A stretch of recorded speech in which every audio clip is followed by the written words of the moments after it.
Bienvenue dans Microferme, le podcast qui donne la parole aux paysans et paysannes d'aujourd'hui et de demain.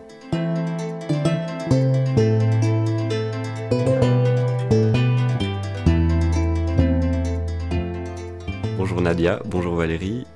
Bonjour, moi c'est Nadia. Coucou, avec l'accent du sud, moi c'est Valérie. Nous sommes à la ferme du Champ des Sols, à Refuveil, en Basse-Normandie. C'est ça, plus précisément dans la Manche. Donc, au Champ des Sols, vous cultivez des petits fruits, de la rhubarbe et du safran, et vous vendez tous vos produits transformés. Oui, c'est ça, tout à fait. Donc on cultive sur une surface d'environ 6000 m², donc des petits fruits, de la rhubarbe, du safran. On a une production de miel, donc on a aussi quelques ruches. Et on a quelques plantes aromatiques également. Vous avez démarré la ferme il y a à peu près 2 ans. Qu'est-ce qui vous a mené à ça ? Alors on était, Valérie et moi, salariés en entreprise. Et on a eu envie de changer de vie. Donc on a eu une prise de conscience sur notre alimentation et ensuite sur la protection de notre environnement. Donc, et on a effectivement voulu être indépendante. Et puis de fil en aiguille est né ce projet au Champ des Sols et de cultiver sur une petite surface. On voulait tout simplement aussi retourner un petit peu aux sources, à l'essentiel. Qu'est-ce qui était important pour nous dans certaines valeurs et dans une certaine valeur de vie. Et puis on a décidé un jour, sur un projet mûrement réfléchi de 3 ans, on a décidé de tout plaquer et d'essayer de réaliser notre projet qui est aujourd'hui un réel travail et un réel bonheur à vivre. Et du coup, comment est-ce qu'on s'y prend ? Alors quand on veut retourner à la terre, quelles étapes vous avez fait pour réaliser ce projet ? Donc dans un premier temps, on a cherché un petit coin de paradis qu'on a trouvé, qui était déjà très très joliment arboré, avec des mares, avec beaucoup d'arbres. On a trouvé une surface d'à peu près 3 hectares avec un bois. Et ensuite, il y a 2 ans, on a commencé à arborer, à planter. On est en conversion vers l'agriculture biologique. Et donc, on a semé. Et c'est pour ça qu'en prenant soin des sols, on a décidé de trouver le nom au Champ des Sols avec Nadia. On a rencontré aussi des professionnels dans différents domaines, des professionnels dans le domaine du maraîchage, des producteurs de plantes aromatiques également. Et il était important pour nous d'avoir des retours d'expérience de ces personnes-là pour construire notre projet et ne pas se lancer un petit peu sans armes finalement, et puis essayer de partir du bon pied. Finalement, vous cultivez donc des petits fruits, de la rhubarbe et du safran. Votre choix s'est porté sur ces produits-là. Pourquoi ? Il s'est porté un petit peu sur des cultures pérennes. Donc tout ce qui était petits fruits, culture pérenne sur 6-7 ans, la rhubarbe 10-15 ans. Et l'idée c'était aussi d'avoir des productions qui s'étalent sur l'année. Par exemple les petits fruits, on a une récolte en été, le safran, la récolte se fait plutôt en octobre-novembre, et l'idée c'était effectivement d'avoir un espacement dans nos cultures pour avoir une activité tout au long de l'année et des productions assez diversifiées. Comment est-ce que vous vendez ces produits ? Alors on vend nos produits en vente directe sur les marchés, mais également via des professionnels, donc dans des boutiques. Alors on a aussi décidé de ne pas multiplier les marchés parce qu'on produit, on transforme et on commercialise, ce qui nous prend pas mal de temps. Et effectivement, lorsqu'on est au marché, on ne peut pas produire et on n'est pas sur le terrain. Et ça peut vite devenir chronophage. Donc l'idée est de rester quand même, de vendre nos produits en circuit court, rester sur du local, mais effectivement sur un marché par semaine, et puis le reste, vente à des professionnels. Et avant ça, vous les transformez d'abord ? On les transforme, c'est ça. Tous nos produits sont transformés. Donc on fait par exemple du sirop de rhubarbe, du sirop de safran, on fait des confits de fleurs, ou par exemple en ce moment on a de la gelée de prunelle sauvage et pommes. Pourquoi ne pas les vendre en frais comme font la plupart des producteurs ? Qu'est-ce qui a fait que vous avez choisi de les transformer ?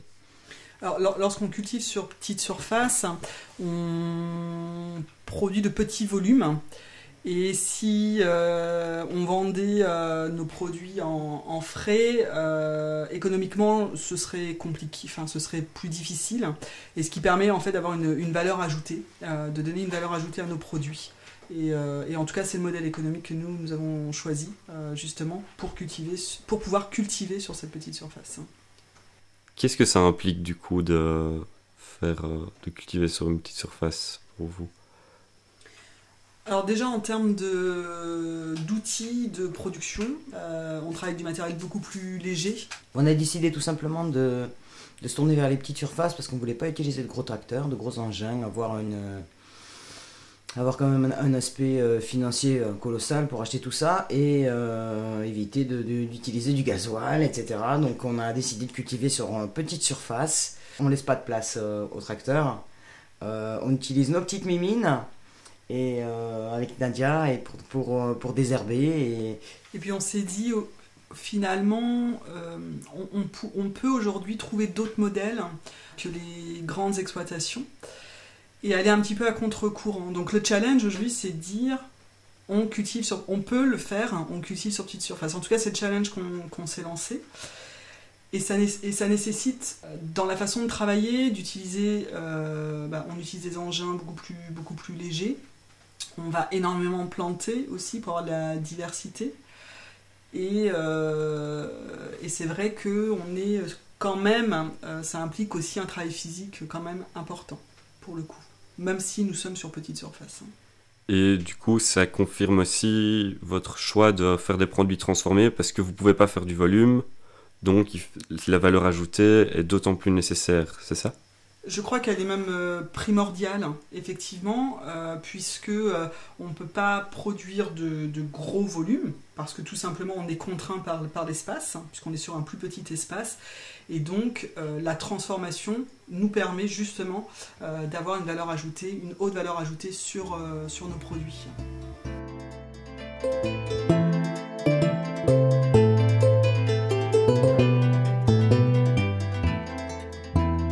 Comment se passe la culture du safran? Donc la culture de safran se passe sur une petite surface, parce qu'on a 7 buts qu'on a placés côté sud sur un terrain en pente donc drainé, à peu près 3000 ou 4000 bulbes de calibres différents et on les a plantés à 15 ou 20 cm donc sous la surface de la terre. On a surélevé le safran pour pas qu'il ait les pieds dans l'eau chez nous. Et on a mis des copeaux de bois, on l'a mulché. On mulche en copeaux de bois et en tonte d'herbe.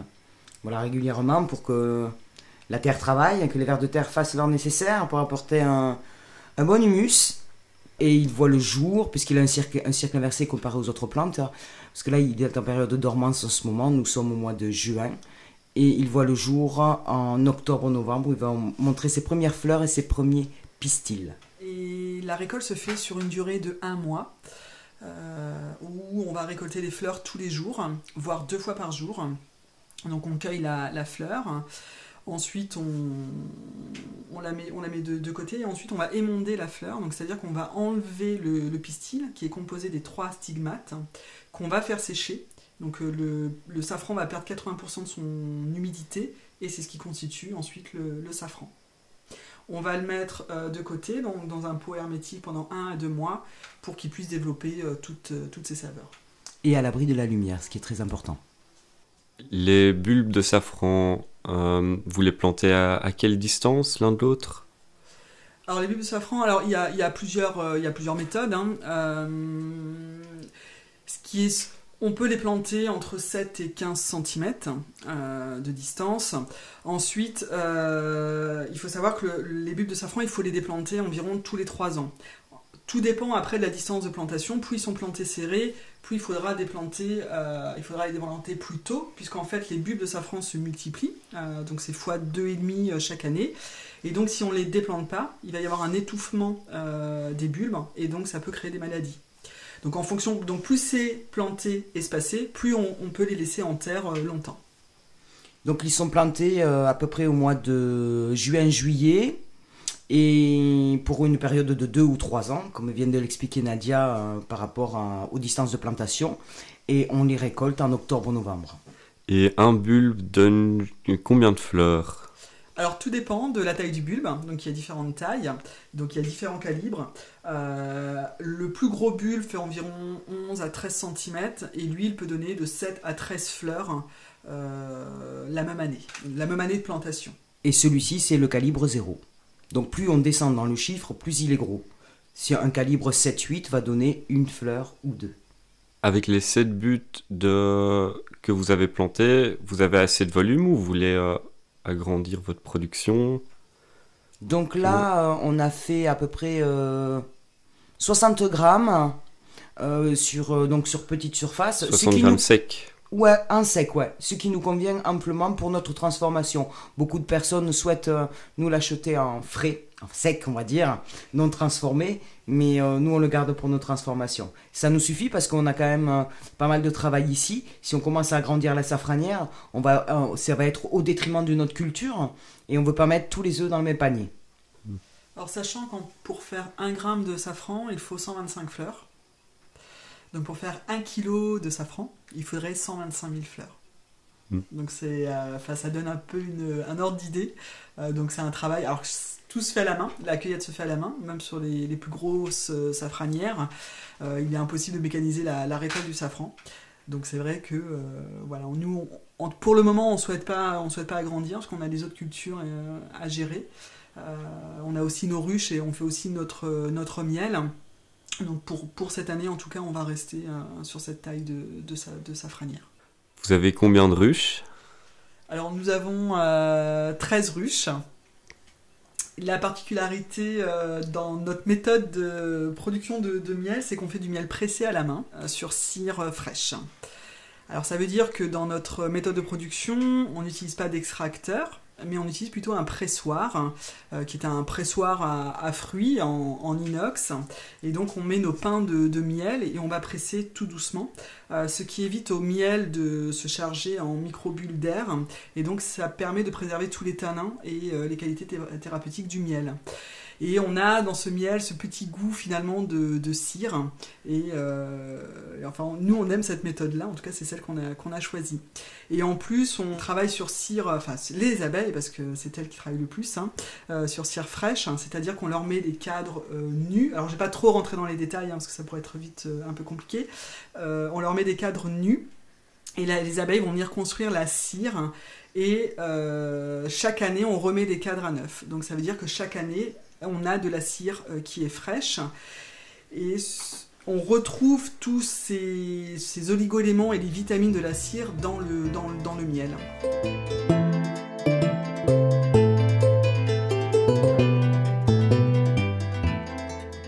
Si c'était à refaire, est-ce que vous réinstalleriez? Alors si c'était à refaire, moi je dis oui, oui, oui, à refaire. Bon, on va rentrer un petit peu dans le détail un petit peu plus précis. Pour l'instant, on ne tire pas de salaire. Ça fait 2 ans. Et on s'autosuffit avec Nadia. On espère tirer un salaire l'année prochaine. Parce que de toute façon, une société qui s'ouvre et qui commence justement à transformer, commercialiser, planter, etc., c'est pas tout de suite qu'on arrive justement à dégager et à être viable dans la foulée. Donc on doit encore développer au champ des sols, mais oui, c'est une très belle aventure et en tout cas, pour ma part, je ne regrette pas ce choix, même si c'est pas tous les jours facile. Il y a une réalité aussi derrière la production. On est tributaire de la météo, des mulots qui courent dans nos parcelles et qui vont manger nos petits productions, enfin nos petits fruits ou notre safran. Mais en tout cas, on crée finalement notre ferme un petit peu à notre image et pour nous ça a du sens. On essaie de ça a vraiment du sens et oui, moi aussi je pense que non jamais je regrette. Voilà. Quel conseil donnerez-vous aux porteurs de projets qui sont en cours d'installation? Dans un premier temps, il faut, je pense, mûrir le projet, réfléchir, se documenter, aller au contact des professionnels, des gens qui ont déjà ouvert d'autres projets, que ce soit en maraîchage, en culture de pommes ou Vraiment aller rencontrer, aller au contact des gens, poser un maximum de questions possibles, parce que c'est pas tout rose quand même. Il y a beaucoup de choses sur lesquelles se renseigner, et toutes ces petites choses que les personnes nous disent, eh ben, sont à retenir, et après ça sera à chacun de prendre le pour et le contre, de peser un petit peu tout dans la balance, et justement ensuite, une fois bien pensé, bien pesé, on peut se lancer dans le projet, mais au moins avec des armes, c'est-à-dire avec tout ce que les gens nous ont appris. Il y a beaucoup de conseils, il y aurait beaucoup de conseils à donner, et puis c'est surtout des retours d'expérience, parce que chaque expérience est unique, chaque projet est unique.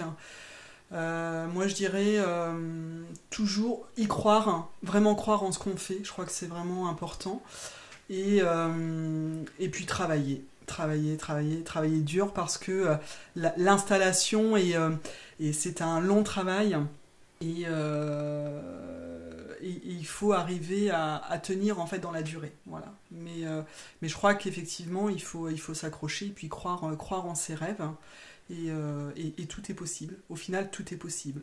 Et comme le disait Valérie, c'est important aussi de ne pas rester seul, et d'échanger avec les autres, parce qu'on a beaucoup à apprendre des autres, et justement des retours d'expérience des autres. Même si le projet va être unique, il faut trouver son propre modèle en fonction de ses envies, et puis de son terrain, de ce qu'on a envie de faire, de ce qui nous motive.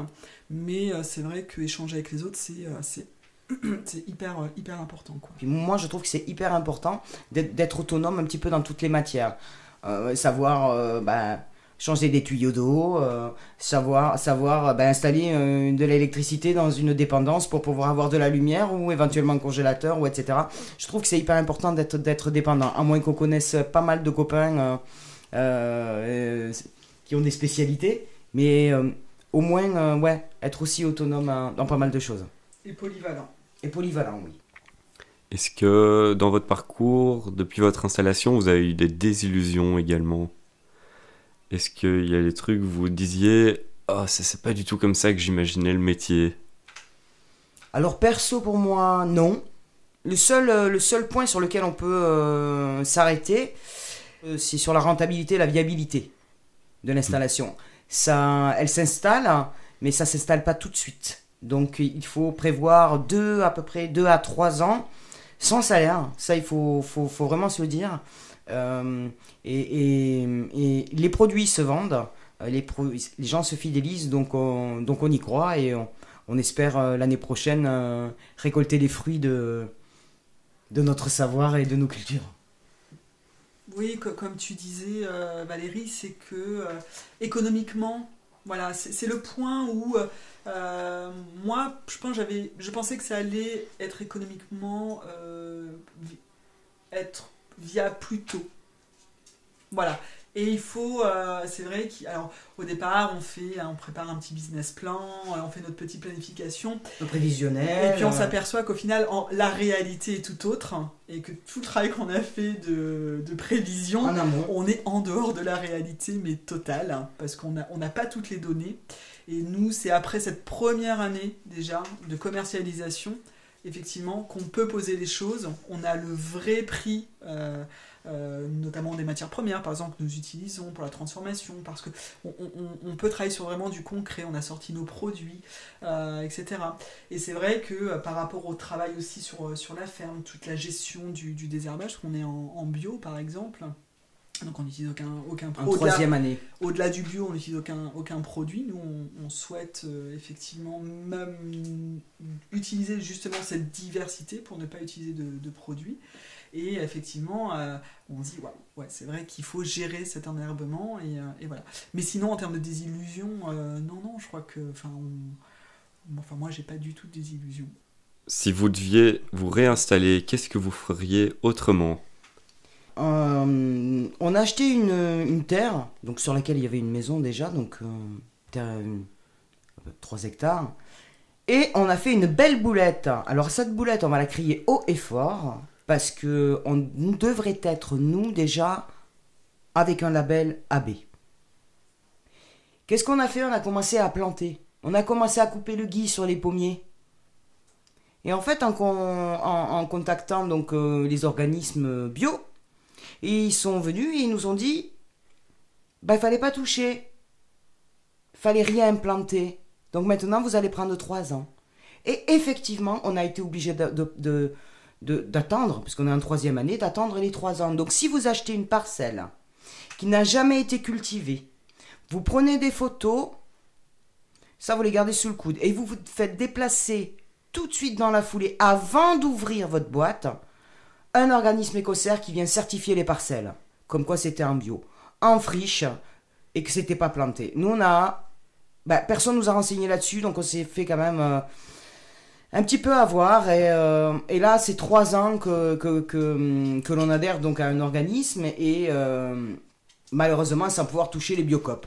Alors moi, il y a quelque chose aussi que je ferai différemment, c'est la gestion de l'enherbement, avec ces fameuses bâches. Donc au départ, j'étais anti-bâche. Et donc on a fait une première plantation de petits fruits, donc on a fait des petits buttes, on les a plantés sur butte, et on a commencé à mettre des copeaux de bois, etc.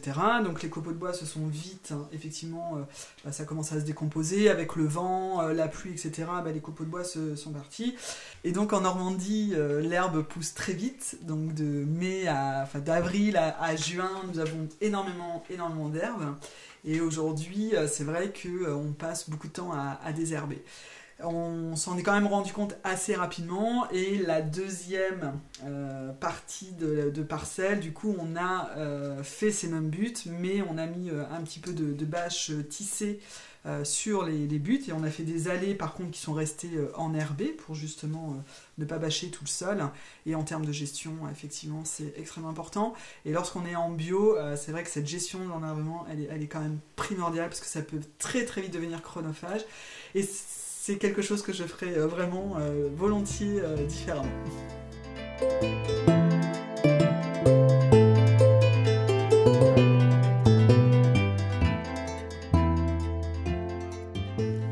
Quelle variété vous a particulièrement charmé?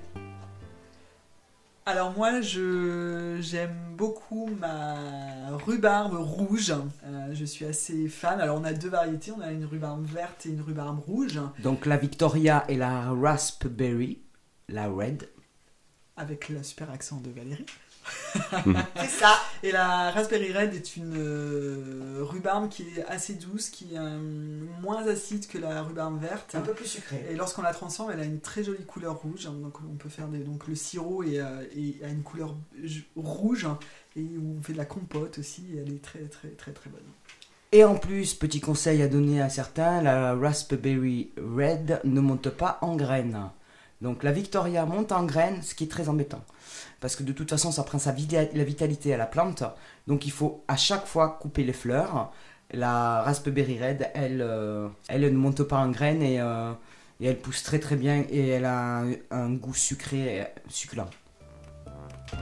Merci Nadia, merci Valérie. Merci Joachim.